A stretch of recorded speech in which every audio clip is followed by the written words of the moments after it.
Now, all of those issues are important, but the one that really concerns me is the impact of fluoride on the brain. When the baby is born, the blood-brain barrier is not fully formed. In my view, this is not the time to expose the baby to 200 times the level of fluoride than in mother's milk, which is what happens if you make up baby formula with fluoridated tap water. We now have over 150 animal studies in which fluoride damages the brain. We have 3 fetal brain studies from aborted fetuses in China. They compared aborted fetuses from high fluoride areas with low fluoride areas, and they see damage to the brain. We have behavioral studies, and we have 24 IQ studies, 24 studies which now show an association between fairly modest exposure to fluoride and lowered IQ.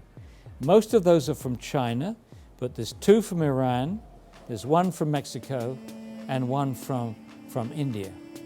And when I say modest exposures, one study from China, which is particularly interesting to me because I visited the villages in China where this study was done.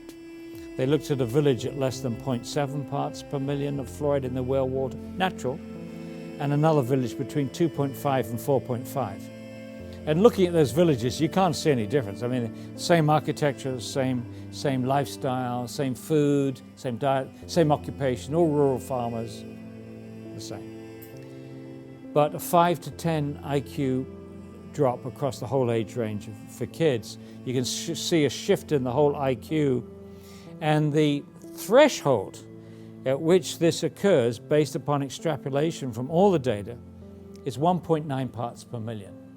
And I've argued, and will continue to argue, that means there's not an adequate margin of safety to protect the whole population of children in the United States or any other fluoridated country. After all, this study was done with 300 kids.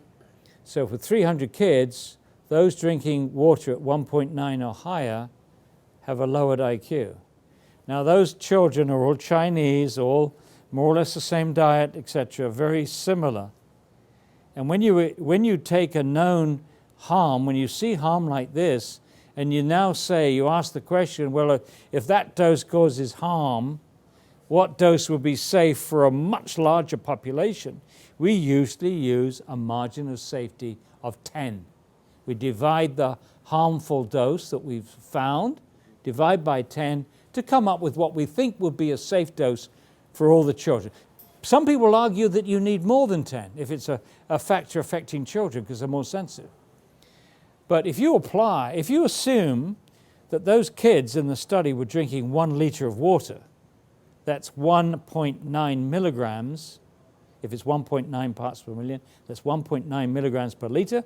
If we assume they're drinking all 1 liter each, and this is fairly robust. I mean, you could assume half a liter, 2 liters, doesn't make much difference. If you assume that they're only drinking 1 liter of water, then they each were getting 1.9 milligrams, causing lowering of IQ. Apply the safety factor, 1.9 divided by 10 is 0.19 milligrams.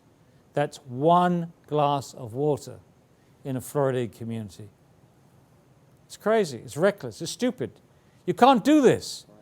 But because the Public Health Authority has promoted this in the United States for over 50 years, 60 years, it was the US Public Health Service, but now it's focused in the Center of Disease Control. They're the big promoters of fluoridation. They have waxed lyrical about this for years and years and years. They've told everybody it's safe and effective, and they just don't have what it takes to say we were wrong. And there are now dangers there. And they could throw in the fact that it's unnecessary, because if you want fluoride, use fluoridated toothpaste.